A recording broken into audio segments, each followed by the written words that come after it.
Assalamualaikum warahmatullahi wabarakatuh. Alhamdulillahi hamdan yaliqu bi jalali wajhihi wa azimi sultani wa ashhadu an la ilaha illallah wahdah la syarikalah wa ashhadu anna Muhammadan abduhu wa rasuluh salawatullah wa salamuhu alaihi wa ala alihi wa ashabihi wa man saru ala nahjih ila yaumiddin, amma ba'du. Ibu-ibu intelektual, mufakkirat ya, dan para aktivis rahimakumullah, ingin rasanya saya hadir secara offline ya, bertemu dengan yang di Jakarta, tapi takdir menetapkan lain ya, mudah-mudahan ini juga menjadi kebaikan. Ibu-ibu rahimakumullah, insya Allah forum kita pagi ini adalah forum penting ya, dan akan membawa kebaikan bagi bangsa dan umat. Forum ini kita adakan sebagai kesadaran terhadap firman Allah Subhanahu wa Ta'ala, yang insya Allah ayat ini pun sudah difahami ya oleh antunna semuanya, bahwa Allah berfirman, A'udzubillahi minasyaitonirrajim, Zahara fasad fil barri wal bahri bima kasabat aydin nas liyudhiqahum ba'dalladhi amilu la'allahum yarji'un. Jadi telah nampak kerusakan di darat dan di laut disebabkan karena perbuatan tangan manusia, dan Allah menghendaki agar mereka merasakan sebagian dari akibat perbuatan mereka itu supaya mereka kembali ke jalan yang benar ya. Bima kasabat aydin nas itu adalah kemaksiatan yang dibuat oleh manusia itu.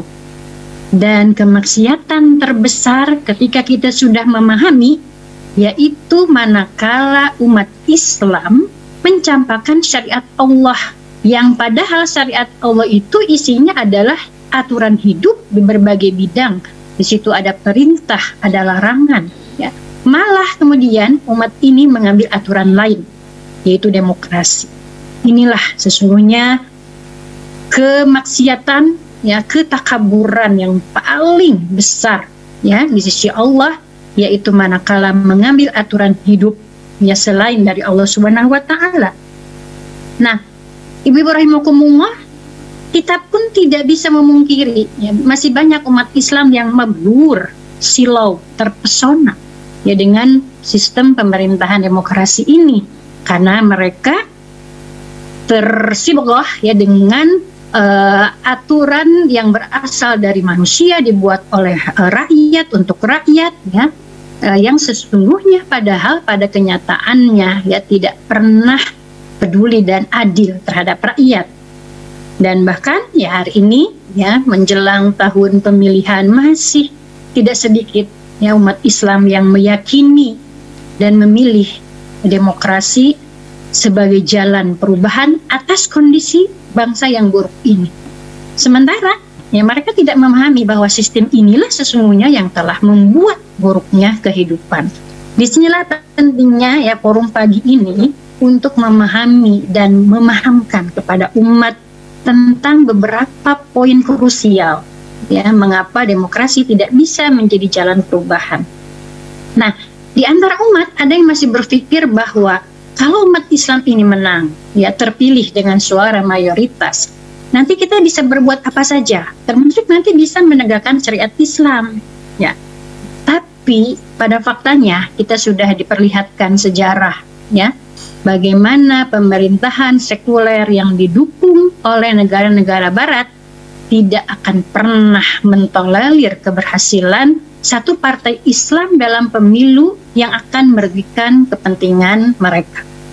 Ya, fakta Hamas, ya, kemudian FIS di Aljazair dan juga Partai Keadilan ya di Mesir itu menjadi contoh baik untuk mengambil pelajaran. Nah, kemudian juga beberapa masih memahami bahwa nanti kalau partai Islam yang menang pemilu itu ya, dalam demokrasi itu nanti pasti akan mendapat pelindungan dari PBB gitu ya. Nah, pertanyaan kritisnya adalah di mana PBB dan Amerika ketika Ikhwanul Muslimin itu menang di Mesir, ketika FIS menang di Aljazair, ya ketika Hamas menang di Palestina, apakah ya mereka menjaga ya partai Islam yang menang itu Tidak, justru mereka menyokong pemberontakan terhadap pemerintahan yang legal ya dengan mengerahkan tentara. Ya. Nah, beberapa hal yang juga krusial yang penting disadari adalah justru ketika kita menggunakan ya jalur demokrasi ini, kemudian dalam kampanye partai umat Islam ini tidak jujur ya, menutupi ya ketujuannya atau keinginannya untuk menerapkan syariat kafah ya dengan mengikuti cara-cara pemilu dan kampanye demokrasi, justru inilah perbuatan yang tidak jujur terhadap umat, yang seharusnya kita memberikan edukasi politik Islam di tengah-tengah umat. Justru inilah yang menjadi kewajiban kita, bagaimana Islam ini sebagai sebuah ideologi ya, mempunyai aturan hidup yang sangat lengkap dan paripurna, yang justru kita tidak pernah sampaikan secara jujur dalam kampanye di tengah pemilu dalam sistem sekuler. Ini adalah justru sebuah pengkhianatan terhadap umat ya. Nah, kita coba harus memahamkan kepada umat ketika mereka berpikir nanti kalau kita menang melalui pemilu itu nanti kita bisa mewarnai ya, secara bertahap itu bisa mengubah sistem, kan begitu. Tapi justru ya sekali lagi dengan kebijakan politik identitas ya, di mana Barat tahu persis bahwa Islam ideologi itu adalah mengancam eksistensi mereka, sistem ini tidak akan pernah memberikan tempat bagi kelompok yang menyuarakan syariat Islam ya. Nah, karena sistem demokrasi yang berbasis pada kapitalis itu telah menegaskan bahwa agama tidak boleh terlibat dalam mengatur masalah publik. Alih-alih bisa mewarnai dengan syariat Islam, justru pejuang Muslim itu yang terwarnai dengan pola pikir sekuler. Ya, nah begitu pun kita harus menyadarkan bahwa tidak akan pernah demokrasi ini memberikan kesejahteraan, karena ternyata dalam sistem ini yang berdaulat dan berkuasa itu adalah pemilik modal. Ya, jadi bagaimana mungkin demokrasi bisa menyejahterakan rakyat? Nah, itu paling tidak beberapa isu krusial yang harus dipahamkan terhadap umat, dan tentu ya ini menjadi isu yang sangat penting ya.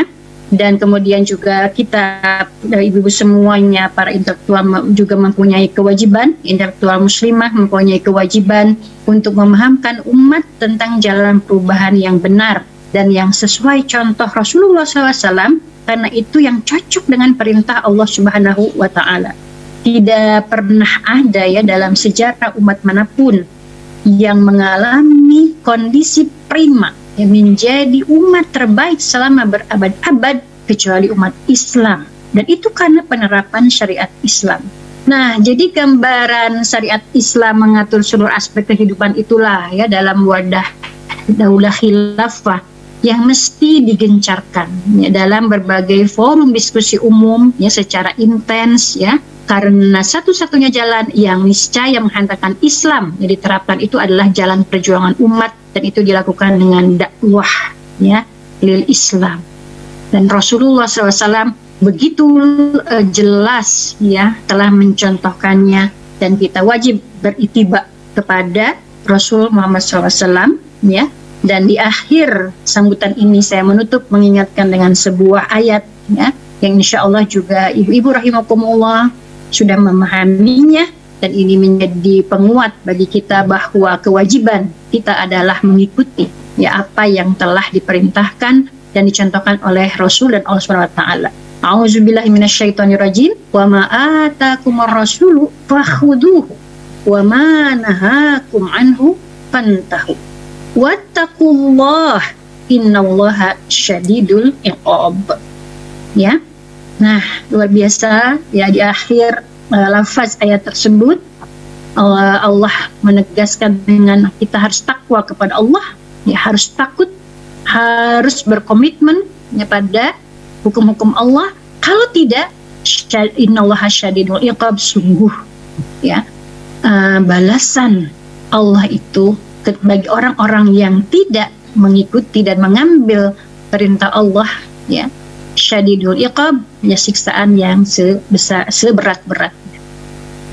Demikian sebagai pengantar, mudah-mudahan bermanfaat. Ya, terakhir semoga forum ini berkah dan lancar, dan tentu saja ya Allah memberikan kekuatan bagi kita untuk beraktivitas dan berdakwah pasca acara ini. Ya, tugas kita masih banyak dan semoga Allah memberikan kekuatan. Billahi taufik wal hidayah. Wassalamualaikum warahmatullahi wabarakatuh.